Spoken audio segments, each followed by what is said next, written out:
Sebenarnya hari ini nggak pingin ngerekam, jadi pingin ngecat body. Jadi sekarang yang mau dikerjain yang ini. Tentunya nanti masa mendatang yang depan kita cat juga. Nggak tahu, mungkin pakai warna ini. Jelas, ini motor dulu pernah ganti warna sekitar 4 kali kalau nggak salah. Jadi, nah ini warna warna apa? Dempul yang dulu saya bilang warna epoksi, kurang lebih. Dan saya nggak ngerti dulu saya apain ini. Jadi kayak Raptor, Raptor gitu ya, cat Raptor bed coating. Di sini sangat sangat kasar, sangat keras, nggak bisa diapa-apain. Jadi ya kurang lebih itu. Jadi ini saya amplas, nanti habis itu saya cat. Ya mungkin dah, nanti kita tunjukin.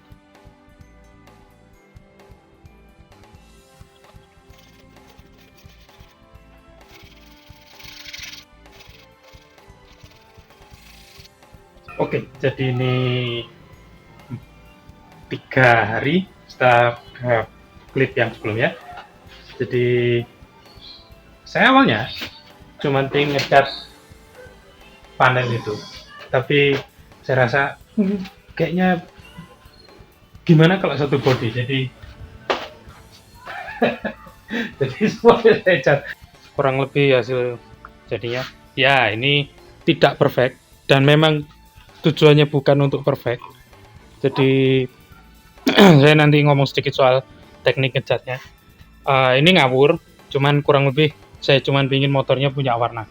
Ini panel sebelah kiri kalau nggak salah, di kiri. Nah, ini yang kanan ya. Jadi kenapa? Pertanyaannya, kenapa kok warnanya kayak kayak teman saya bilang kayak Partai Nasdem. Kalau saya bilang ini kayak bis flash UNER. Mungkin kalau ada yang kuliah di UNER mungkin tahu bis flash warnanya kurang lebih kayak gini. Ya, yeah. Saya punya ide gimana kalau dikasih logo UNER. Jadi ya, tapi itu nanti. Oke, ya memang hasilnya nggak perfect. Jadi ini masih belum. Jadi bisa dilihat memang mungkin ini kelihatan ya kontras. Ya ada guratan-guratan memang. Jadi kenapa kok bisa gini? Pertama, body ini nggak saya amplas dengan seharusnya. Jadi amplas yang saya pakai itu amplas 100, yaitu amplas tembok sebenarnya. Kemudian saya ratakan pakai amplas 2000. Nah, saya bisa sebenarnya ngerjain dengan teknik yang benar, karena saya beberapa kali ngecat motor sendiri juga pakai teknik seperti itu. Bukan seperti ini ngabur. Jadi amplas yang harus dipakai adalah amplas tergantung bodinya, dan itu stepnya panjang. Dan kalau lihat lagi ke sini, ini nggak ada primernya. Harusnya proses pengecatan itu panjang. Makanya ketika ada orang bilang ngecat itu harusnya murah dan jasanya kemahalan, saya mesti protes sama mereka, karena cat itu atau repaint atau bodywork itu craftsmanship ya, keahlian, kerajinan, sama kayak orang bikin kayak beginian ini. Itu kerajinan, itu skill yang nggak semua orang bisa punya. Saya bilang ini karena saya udah pernah coba. Jadi saya pernah dempul body, saya pernah bentuk, ngontur dan sebagainya, saya udah pernah. Tapi saya bukan tukang cat, dan skill saya juga jauh kalau dibilang tukang cat, tapi saya ngerti karena sebagai tukang poles detailer, minim saya harus punya skill tentang bodywork, dan saya tahu. Nah, dalam kasus body ini, kalau kita mau mengerjakan body ini dengan benar, ikut teknik yang seharusnya, pertama sebenarnya harusnya kita amplas dulu. Jadi kondisi surface atau permukaan body itu pengaruh. Kondisi permukaan body di awal itu sangat-sangat berpengaruh. Setiap body panel punya proses pengerjaan yang berbeda dan nggak bisa digebuk rata. Secara prinsip, yes, kamu harus ngamplas, primer, epoksi, dan lain sebagainya. Jadi secara step harusnya yang pertama dilakukan adalah, katakan kita punya body ini ya, kita ingin repaint. Karena dia masih pakai cat ori dan nggak ada luka, kita asumsikan nggak ada luka itu kayak guratan, scorching atau baret atau pecah. Jadi kita nggak perlu repair. Intinya body sudah ready. Step pertama yang harus dilakukan adalah tentu diamplas, ya. Dan mungkin ada yang tanya, kenapa body yang sudah dicat kemudian dicat lagi biasanya sering ngelupas, retak atau pecah? Itu karena body tidak di-prep atau prepare dengan benar. Menurut pengalaman saya, ya, tentu teman-teman tukang cat bisa menjelaskan lebih sedikit banyak tentang ini. Dan saya harus tekankan berulang, mereka tukang cat, tukang body itu bukan pekerjaan yang harusnya diremehkan. Kalau ada mereka jasanya sangat mahal, itu semua karena pengalaman. Dan saya udah ngerti susahnya jadi tukang cat. Ya, saya nggak pernah pegang kompresor, saya nggak ngerti cara pakai kompresor, tapi saya lihat teman-teman saya pakai kompresor dan saya tahu itu nggak gampang. Kenapa saya bilang nggak gampang? Kayak tadi saya bilang, karena saya udah pernah nyoba nge-prep body dan itu nggak gampang. Semua orang bisa ngecat, semua orang bisa pegang spray gun, semua orang bisa pakai cat, tapi nggak semua orang bisa prepping. Prepping itu apa? Ngamplas, dempul, epoxy primer dan sebagainya. Nggak semua orang bisa ngerjain kayak begitu. Dan semua itu butuh waktu. Makanya kalau tukang cat mau minta narik kamu mahal, ya kalau skillnya bagus ya pasti bagus. Ya, dan itu harus bagus. Jadi pertama harusnya adalah di prep, semua diamplas halus. Umumnya untuk bodi plastik, jadi bodi plastik dan bodi besi itu pengerjaannya stepnya beda. Saya lebih ngerti ke bodi plastik, tapi sebenarnya prinsipnya sama. Nah, untuk ngamplas biasanya kalau memang masih cat ori, ketika masih pakai cat ori sebenarnya bisa tinggal di amplas, ya. Di amplas biasanya saya pakai amplas. Kalau memang cat kondisi panel nggak ada rusak, saya biasanya langsung pakai amplas 800 naik 1000. Kemudian terserah, harusnya yang benar kita pakai epoxy dulu. Apa sih fungsi epoxy? Fungsi epoxy itu, epoxy atau surfacer, fungsinya adalah dia menutup gap atau guratan yang mikroskopik yang ada di panel.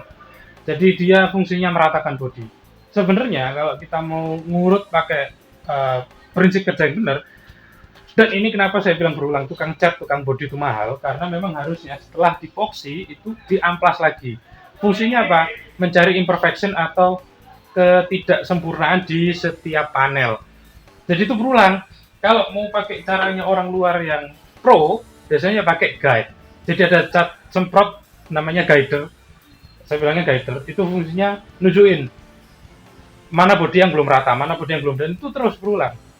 Kemudian setelah sebelum dipoksi harusnya didempul dulu. Jadi permukaan bodi masih bare metal atau bare plastik, telanjang kalau saya bilang, bodi telanjang itu didempul dulu. Fungsi dempul itu sebenarnya apa? Dempul itu filler.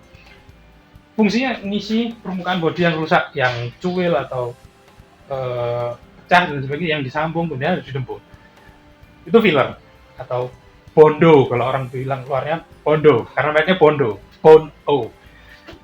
Filler atau dempul itu fungsinya sebenarnya untuk meratakan bodi. Cuman yang saya temuin di orang Indonesia biasanya adalah dempul itu dipakai buat bentuk. Memang bisa dipakai untuk contouring, tapi biasanya dempul dipakai sebagai jalan pintas untuk membentuk bodi supaya kelihatan bagus. Makanya kalau teman-teman lihat orang ngecat mobil, ngecat motor, kemudian tahu bodinya rusak, bodinya meletek atau pecah gitu ya, itu sebenarnya karena dempulnya nggak mateng.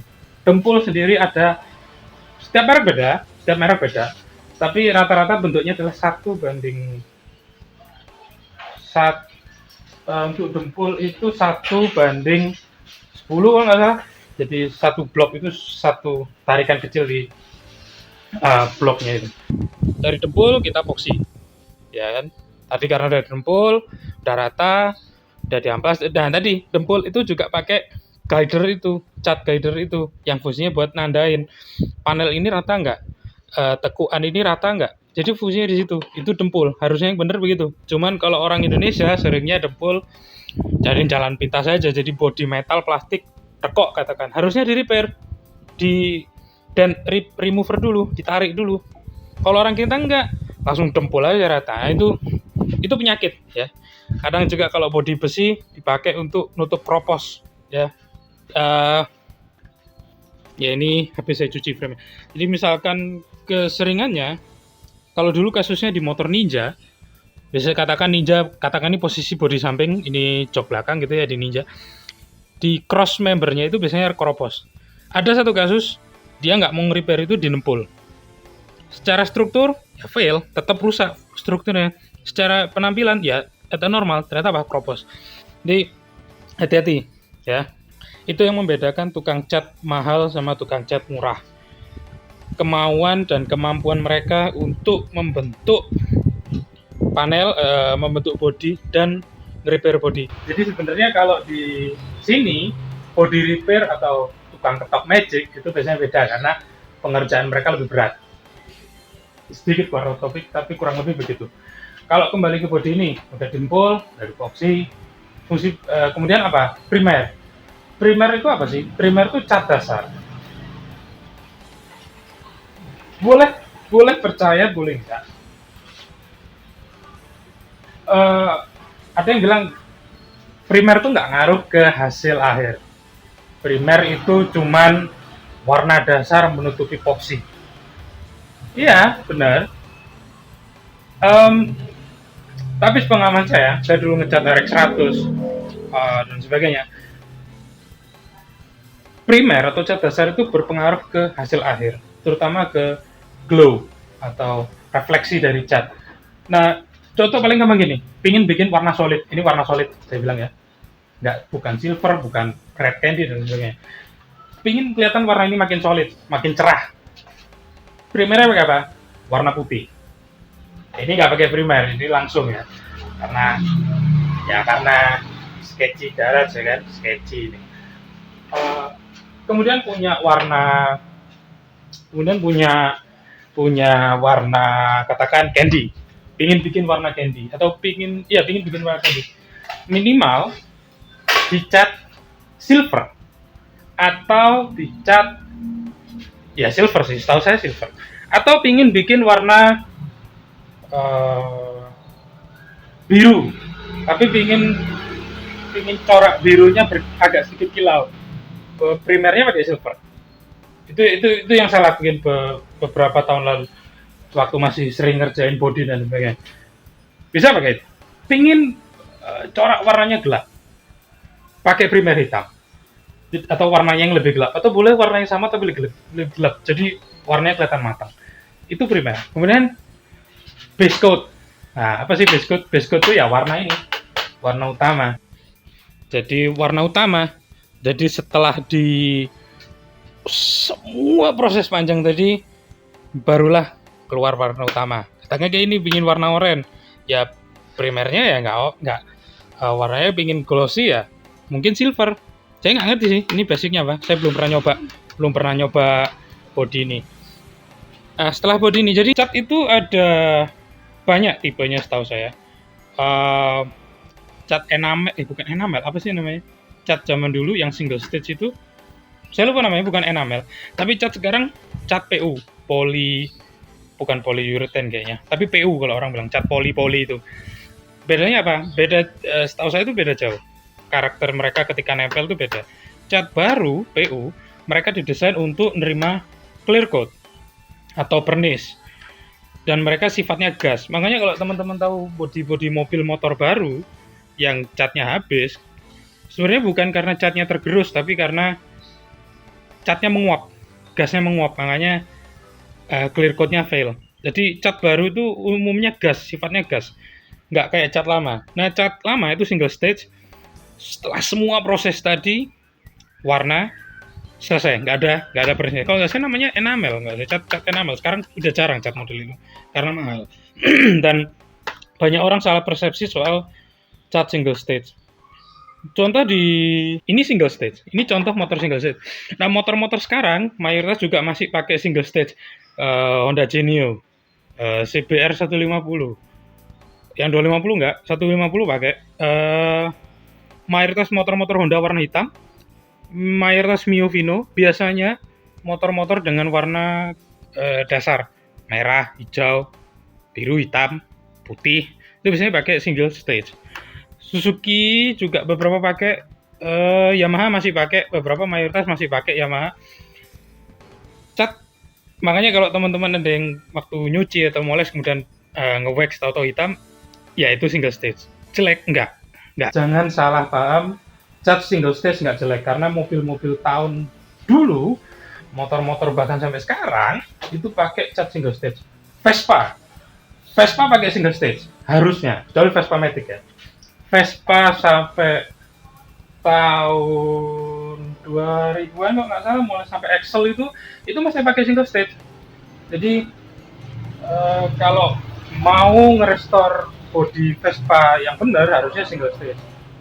Ya, saya sering lihat di kontes-kontes motor-motor itu orang restore warnanya persis, tapi secara tekstur salah dan dia bisa menang. Saya harus bilang jurinya mungkin nggak ngerti. Kalau jurinya benar-benar ngerti, harusnya ngerti bedain cat ori dan enggak. Meskipun itu restorasi, originalitas itu nggak cuma dari kelihatannya, tapi harusnya original. Bener istilah original cuma sekali. Jadi harusnya kalau memang mereka mau bikin itu cat ori, ya harusnya pakai cat single stage. Kayak di body yang ini, ya ini aja single stage. Ya. Jadi nggak saya pernis nanti, karena memang saya nggak ngejar perfect. Cuman pengen ngejar, ya udah pokok ganti warna gitu aja. Ya saya kurang lebih saya ingin jelasin soal itu sih, soal cat. Kemudian ini sudah sampai sini. Nah, kemudian untuk sanding, oh ya ini saya mau ngomong soal ngamplas. Ya ini kurang satu warna, ini biru, nanti kita bikin kayak Nasdem gitu ya. Soal ngamplas, oke, sanding. Saya rasa banyak orang masih kesulitan soal sanding, ngamplas. Kita pakai ini, kita anggap ini flat ya. Mungkin ada pertanyaan, Mas, saya ngamplas body ini gitu ya. Tapi kemudian setelah selesai keluar guratan, scorching. Ya harusnya ngamplas, utamakan basah. Wet sanding. Kenapa wet sanding? Satu ya supaya debunya nggak berterbangan. Kemudian kotorannya, sisa cat yang kita gerus itu bisa langsung terbuang. Kedua, memang supaya tidak terlalu kasar kita gosoknya ya. Harusnya ngamplas atau sanding itu kita pakai sanding block. Dijual banyak sekarang sanding block, banyak detailer atau detailing shop yang jual sanding block.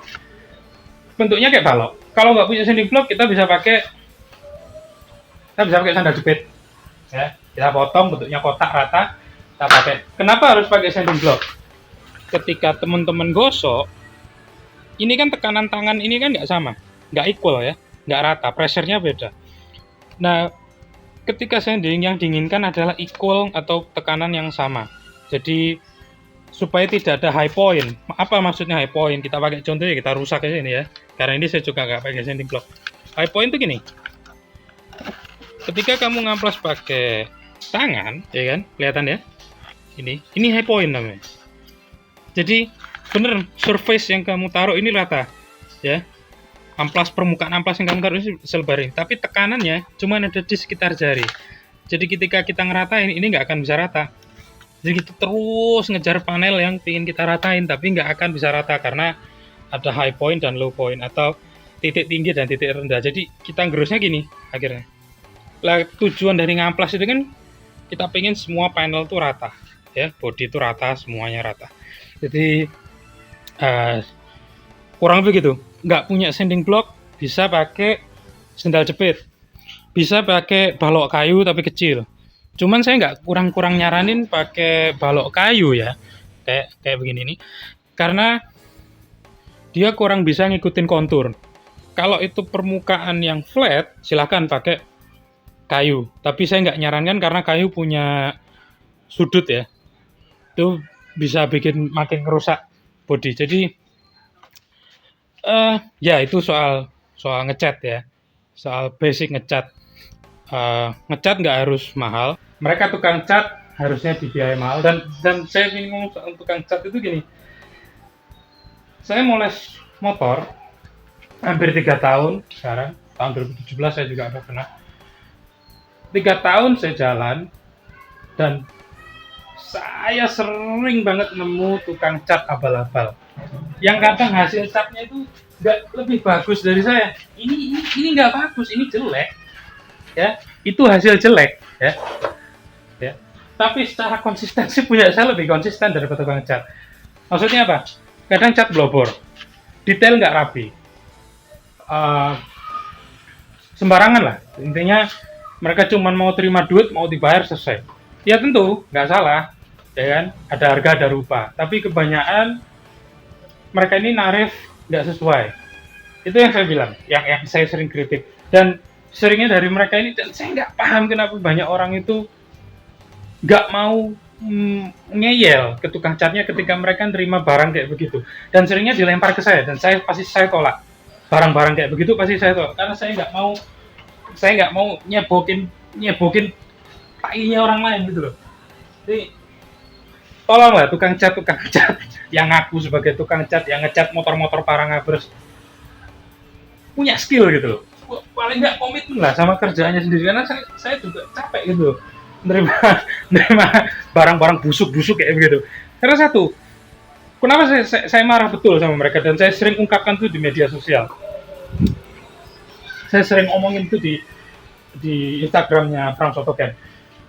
Karena satu, kamu rip off gitu loh, kamu scam, ya. Anda nge-scam customermu sendiri gitu, dan ketika kamu punya customer, kamu pingin mereka itu balik. Ya kalau harapanmu kayak garapanmu kayak begitu, ya, mereka nggak akan balik gitu. Dan mungkin ya memang ada orang yang usahanya kepinginnya kayak begitu, ya, yang kepingin customernya nggak balik. Ada emang kayak begitu, dan itu saya tahu, ya. Dan itu saya tahu. Ada orang yang memang usahanya kayak begitu, dan itu saya benar-benar nggak paham, karena kamu kerja di bidang jasa.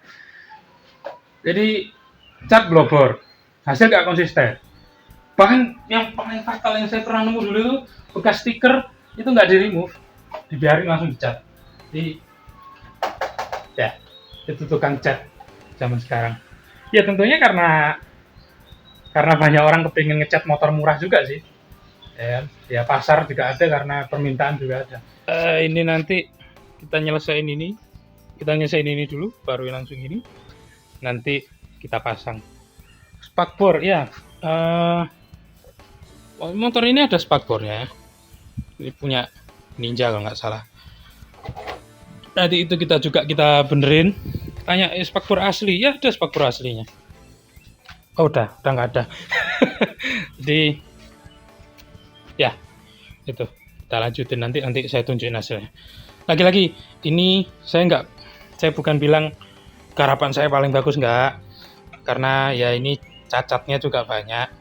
Tapi tujuan saya ngecat panel ini bukan supaya perfect, tapi ya pengen ganti warna aja supaya kelihatan bagus, kelihatan agak rapi. Karena ini gila nih gitu ya. Kempro gitu. Jadi ya tujuannya itu nanti. Oke. Jadi proses ngecatnya sudah selesai. Bisa dilihat, saya bikinin sedikit sinematik, bisa dilihat nanti. Ya ini udah selesai. Lagi-lagi kalau dibilang apakah ini perfect, nggak. Karena ini nggak di pernis, nggak di epoxy, nggak di primer, langsung ya. Jadi ini nggak perfect. Iya, saya lepas gear belakang. Jadi kemarin waktu bongkar saya nemu gear.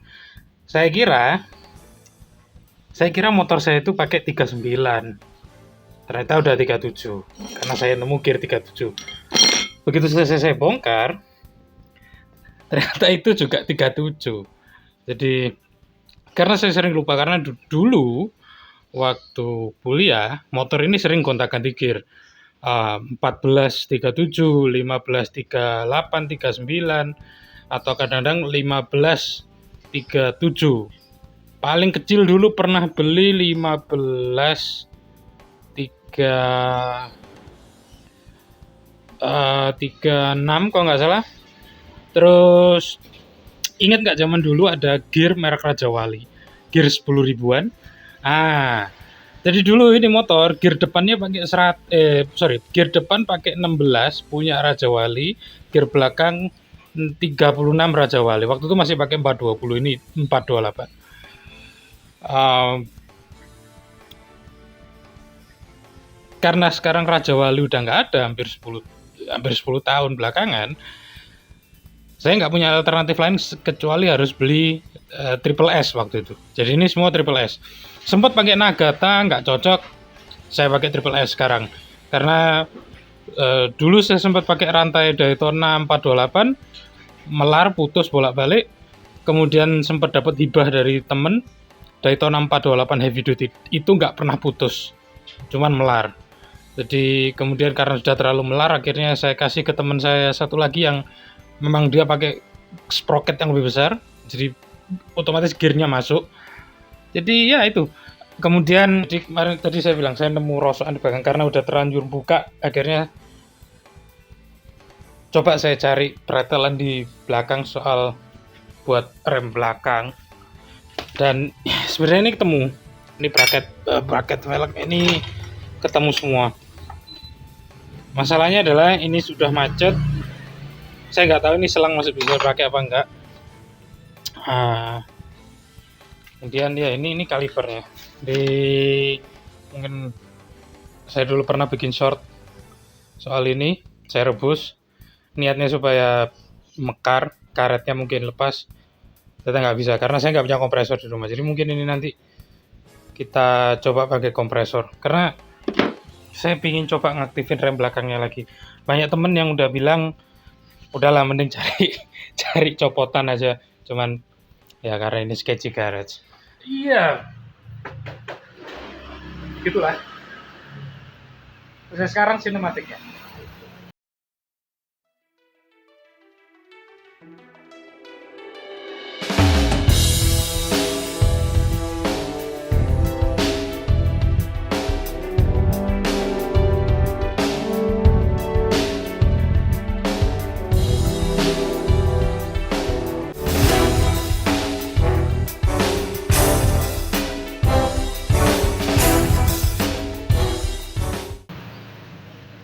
Oke, mungkin episodenya ini dulu ya.